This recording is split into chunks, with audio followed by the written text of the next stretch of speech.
Attention, allez-y. Je suis contre le franc CFA. Je suis pour la souveraineté monétaire. Je pense que la Côte d'Ivoire est un État souverain. Et la souveraineté, elle est militaire, elle est économique, elle est politique et surtout monétaire. On ne met pas du franc CFA, on ne met pas des avantages du franc CFA, madame. Mais la France, qui subventionne ou coordonne tout le franc CFA, pourquoi la France elle-même n'utilise pas le franc CFA si c'est une bonne monnaie? Voici les questions inaugurales. Nous allons en débattre. Des échanges électriques, une confrontation d'idées sans tabou. Le plateau du Grand Talk a vibré au rythme de la passion pour Yopougon.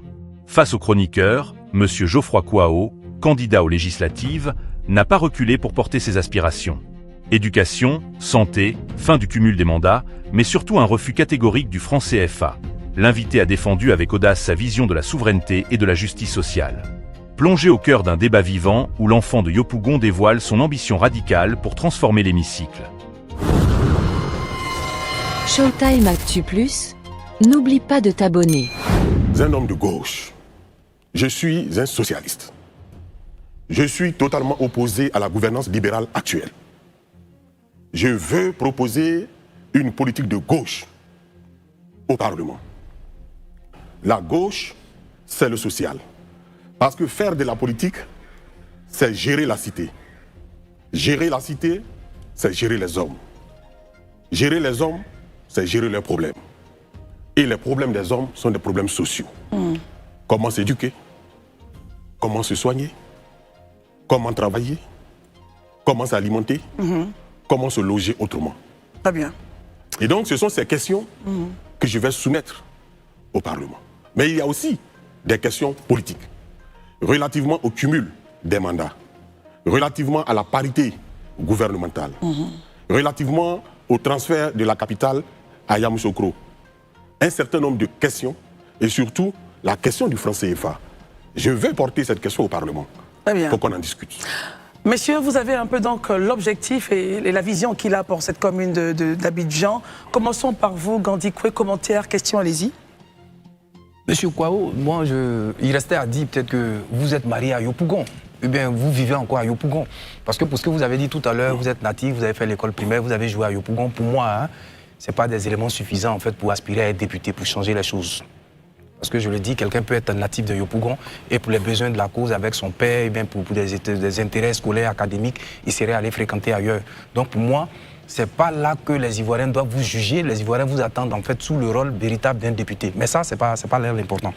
Aujourd'hui, pour vous, qu'est-ce que vous reprochez concrètement pour ne pas avoir été peut-être dans un parti politique? Parce que vous avez dit que vous êtes socialiste. Je sais qu'en Côte d'Ivoire, il y a des partis de gauche, vous êtes un homme de gauche et vous êtes en singleton. Vous pensez que ça peut pouvoir réussir à Yopougon quand on sait que Yopougon chaque fois a été habitué à tout ce qui est parti politique? Quelles sont vos chances quand vous êtes en singleton en tant qu'indépendant? Je suis candidat indépendant parce que le Parlement, c'est la représentation nationale. Le député ne représente pas un parti politique. Il représente les populations et défend l'intérêt général. Non, monsieur Kouao, je ne vous arrête pas, s'il vous plaît. Moi, vous voyez, je vais être un peu plus pragmatique. C'est vrai, quand un candidat est élu, il représente la nation. On sait que quand il y a les élections législatives, il y a des partis politiques qui proposent des candidats. Je vous dis, à Yopougon, comme on le dit communément, certains ont dit Yopougon de Gbagbo pour parler peut-être de leur parti. Aujourd'hui, à Yopougon, nous savons que le maire de Yopougon est du RHDP. Et aujourd'hui, il veut pouvoir être député. Je dis les partis forts, que sont par exemple le PDCI, parce que je vois aujourd'hui que le PDCI se met avec d'autres partis. Il y a une coalition. Le RHDP qui est un grand parti. Devant des partis politiques qui engagent des candidats, vous qui êtes indépendant, pour ce qu'on sait de Yopougon, quelles sont vos chances? C'est de ça que je veux parler. Mais écoutez-moi donc. Oui, je vous ai écouté. Écoutez-moi. Allez-y, monsieur Kouao. Je suis un candidat indépendant parce que le Parlement n'est pas le siège des partis politiques. Le député a un mandat national, il parle au nom des populations et non au nom des partis politiques. Et je n'appartiens à aucun parti politique. Cependant, je suis un homme de gauche. Je défends les valeurs de gauche. Vous avez dit tout à l'heure que ce n'est pas suffisant de montrer que je suis de Yopougon. Peut-être. Mais je vous ai dit que j'ai aussi un programme. Sur le plan social, je veux aller à l'Assemblée nationale pour prendre des propositions de loi ou faire des amendements. Surtout à la loi des finances. Pour réformer l'école. Au temps d'Oufo-Boigny, nous avons un système éducatif. Ce n'est plus le cas aujourd'hui. Les enfants sont 100, 150 dans les classes. Au temps d'Oufo-Boigny, en 1970, le budget de la Côte d'Ivoire était de 115 milliards. 50 milliards étaient réservés à l'éducation, soit 44%. En 2025, le budget de la Côte d'Ivoire est de 15 000 milliards. Seul 20% est réservé à l'éducation nationale. Je veux aller au Parlement, faire des amendements à la loi des finances pour que le budget de l'éducation nationale passe de 20% à 40%. Je suis un socialiste, je suis un homme de gauche. Ce qui m'intéresse, c'est la santé. Personne n'est aujourd'hui content du système sanitaire en Côte d'Ivoire. Comment cela? Je parle de l'hôpital public. Mais vous savez pourquoi? Sur les 15 000 milliards, seul 5% est réservé à la santé. Alors que le protocole d'Abuja et les institutions internationales, telles que l'Organisation mondiale de la santé, demandent à tout État d'accorder au moins 15% de son budget à la santé. La Côte d'Ivoire, qui respecte bien ses engagements internationaux, n'accorde que 5%. Comment Je vous veux arrivez? être député, Oui. apporter un amendement à la loi des finances pour que le budget de la santé passe de 5% à 15%. Très bien. Donc, Gandhi, permettez, on complète la question. Comment vous arrivez, puisque vous y allez en indépendant, donc tout seul? Est-ce que tout seul, à l'hémicycle, vous pouvez faire changer ces choses? Mais non. J'ai demandé le rassemblement de tous les candidats indépendants. Autour de votre personne? Non, pas autour de ma personne. Je ne représente qu'une seule circonscription, Yopougon. Nous avons 205 circonscriptions électorales. Je demande la majorité parlementaire pour les indépendants et les candidats de l'opposition. Très bien. Ainsi donc, je pourrais faire passer mes idées. Permettons d'évoluer, on évolue avec Marius. Comment est Marius? Alors, vous faites beaucoup de prises de parole publiques. Et dans une de vos prises de parole publiques, vous annonciez que si vous étiez député, eh bien, vous veillerez donc à ce qu'il n'y ait plus de cumul de fonctions, encore moins d'avantages liés à ce cumul de fonctions. Qu'entendez-vous par ces deux expressions? C'est simple. Vous savez, nous sommes dans une république. La république s'oppose à la monarchie où les pouvoirs sont concentrés entre les mains d'une personne. En réaction contre la monarchie est née la république, la chose de tout le monde. Au départ, il n'y avait pas d'élection. C'était le tirage au sort. Pour donner la chance à tous les citoyens de pouvoir gouverner. Évidemment, c'était une manière d'imposer sa volonté à des gens qui ne voulaient pas gouverner. D'où la pertinence et l'avènement de l'élection. Cependant, mal conçue, la démocratie devient une plutocratie ou une aristocratie, c'est-à-dire entre les mains d'une bourgeoisie. En France, en 2014, le gouvernement socialiste de François Hollande a supprimé le cumul des mandats. Et dans les grandes démocraties, cela n'existe pas. On ne peut pas être à la fois député et maire, parce que ça pose un problème de séparation des pouvoirs. Le député, il représente le Parlement, donc le pouvoir législatif. Le maire, c'est l'exécutif local, donc le continuum de l'exécutif. Donc ça pose un problème. Dans la pratique, prenons une commune comme Yopougon. 1 600 000 habitants, 87 quartiers, 14 villages. Comment quelqu'un qui est maire à Yopougon peut valablement être député? Il y a 2 sessions parlementaires. Il faut toujours être à l'Assemblée nationale. Et il faut toujours être présent à la mairie pour gérer le quotidien des populations. Ça affaiblit l'action gouvernementale. D'où mon opposition. Le cumul des mandats est une anomalie démocratique et une faute républicaine. Entre autres, nous savons tous en Côte d'Ivoire que les anciens présidents d'institutions, et ça fait partie également de nos lois, votées à l'Assemblée nationale par nos députés. Nous savons donc que nos chefs d'institutions, nos patrons des institutions, les anciens ministres, les anciens présidents de la République perçoivent des rentes viagères. Or, vous le dites, en tant que socialiste, pensez-vous qu'accorder à un chef d'État qui a eu le plus gros salaire au moment où il était en fonction, il puisse, au moment où il finit ses fonctions, être toujours bénéficier de la rente viagère. Bénéficier Votre avis? donc des taxes et des impôts des Ivoiriens qui auraient pu servir à autre chose. Allez-y, monsieur Kouaou. Je suis un socialiste. Je suis un homme de gauche. Ce qui m'importe, c'est le bonheur des Ivoiriens, des individus. Si on peut rendre heureux les anciens dignitaires de l'État, tant mieux. Il faut en faire de même pour tous les Ivoiriens. Mon rôle n'est pas d'enlever le pain dans la bouche de quelqu'un pour donner ce pain à une autre personne.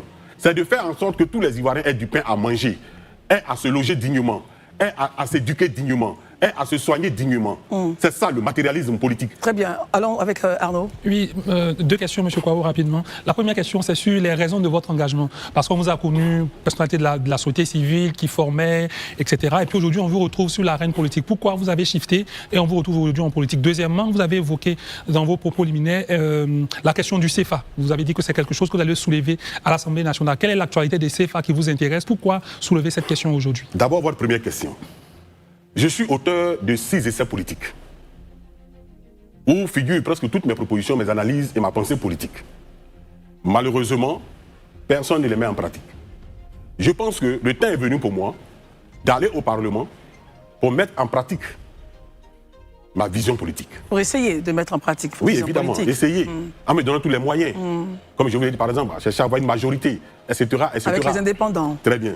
La question du franc CFA, c'est une question unique, monétaire dans le monde. Je pense que cette situation mérite d'être questionnée par les députés. On va mettre le débat, on va en discuter. Est-ce que vous avez une opinion, une position sur... Oui, j'ai une position. Allez-y. Je suis contre le franc CFA. Je suis pour la souveraineté monétaire. Je pense que la Côte d'Ivoire est un État souverain. Et la souveraineté, elle est militaire, elle est économique, elle est politique et surtout monétaire. On ne met pas du franc CFA. On ne met pas des avantages du franc CFA, madame. Mais la France, qui subventionne ou coordonne tout le franc CFA, pourquoi la France elle-même n'utilise pas le franc CFA si c'est une bonne monnaie? Voici les questions inaugurales. Nous allons en débattre. Les Ivoiriens m'ont connu sur les plateaux de télévision, à travers mes livres, à la radio, partout. Je pense que c'est l'occasion pour ces Ivoiriens de me donner, n'est-ce pas, le pouvoir de débattre réellement de leurs questions dans l'hémicycle. Parce que là, la voix porte davantage. Et je veux donc aller pour ces raisons. Dernière relance, et on passe à sur Dr. la question du franc CFA, on a eu un certain nombre de réformes sur le franc CFA lui-même. Et puis deuxièmement, on a le projet de l'éco qui certes s'installe timidement, mais qui est en projection au niveau de la CEDEAO. Est-ce que ce n'est pas déjà une avancée salutaire qu'il faut encourager? Pourquoi voulez-vous tout remettre? Oui, mais vous avez parlé de projet, donc ce n'est pas effectif. Pourquoi ne pas en débattre? C'est ce que je veux. Je veux que le Parlement soit un lieu de débat. C'est pourquoi dans mon programme, je vais tout faire, prendre des propositions et demander à ce que la majorité me suive pour créer une chaîne de télévision et de radio parlementaire pour retransmettre en direct les sections en commission et en plénière. Avec quel moyen, s'il vous plaît? Monsieur, s'il vous plaît. Pour que les Ivoiriens puissent le voir. Dans toutes les grandes démocraties, cela existe. Très bien. Vous me parlez de médias qui existent déjà, mais est-ce que les médias le font? Monsieur Kouawo, s'il vous plaît, avec quels moyens? Il y a déjà des moyens qui attendent la mise en œuvre de la télé, de la radio parlementaire? Oui, mais pour créer une télévision, c'est simple. Vous le savez très bien. Mais attendez, vous m'invitez parce que je suis député, je vais être député. Tout à fait. Quel est le rôle principal du député? C'est de voter la loi. Allez-y. Quel est le rôle principal du Sénat, du sénateur? C'est de voter la loi. Je parlais des moyens. Je suis contre cette polygamie politique. Je vais supprimer le Sénat. Je vais supprimer un certain nombre d'institutions. Revenons aux moyens, s'il vous plaît. Mais je vous parle des moyens. Quand on supprime le Sénat... Sur la télévision, la radio... Mais suivez, madame. Allez-y directement. Quand je supprime le Sénat, je supprime le budget qui est réservé au Sénat. Quand je supprime un certain nombre d'institutions, mais cet argent va servir à créer ces genres d'institutions démocratiques qui vont permettre aux Ivoiriens de voir qui est député et qui ne l'est pas réellement. À la seule différence qu'il ne vous revient pas de supprimer le Sénat. s'il vous En plaît. tant que député. À la seule différence qu'il ne vous revient pas de supprimer le Sénat en tant que député. Quand vous prenez l'article 177 de la Constitution, dans sa lettre et dans son esprit, le député a l'initiative de la révision constitutionnelle. Donc je le peux. Vous Très savez bien. ce que Écoutons Dr. Barry. Dr. Barry. Monsieur Kouawo, vous êtes natif de Yopougon Sikoji 4, moi je suis natif de Yopougon Sikoji 1. Donc, ça c'est bien ça.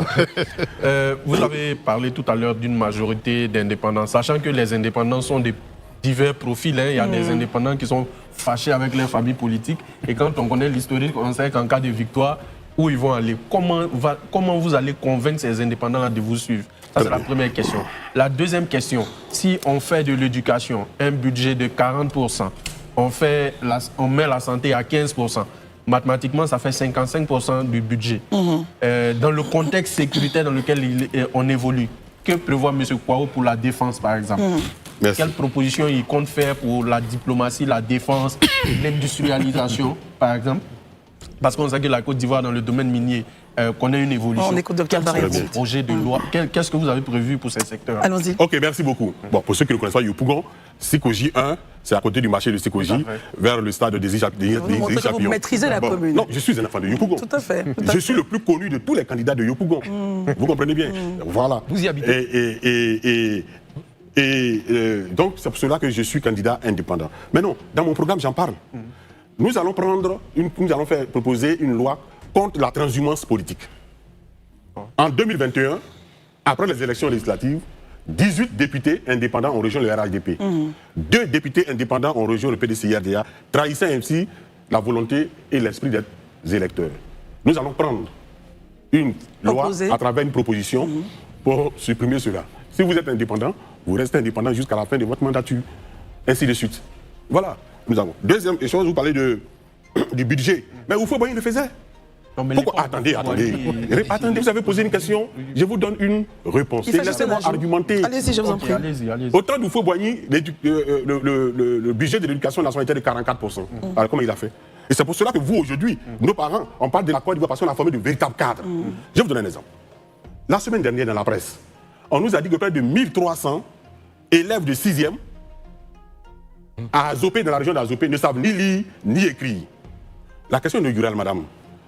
Comment ont-ils fait pour avoir le CP et l'entrée en 6e? Que deviendront ces cadres demain?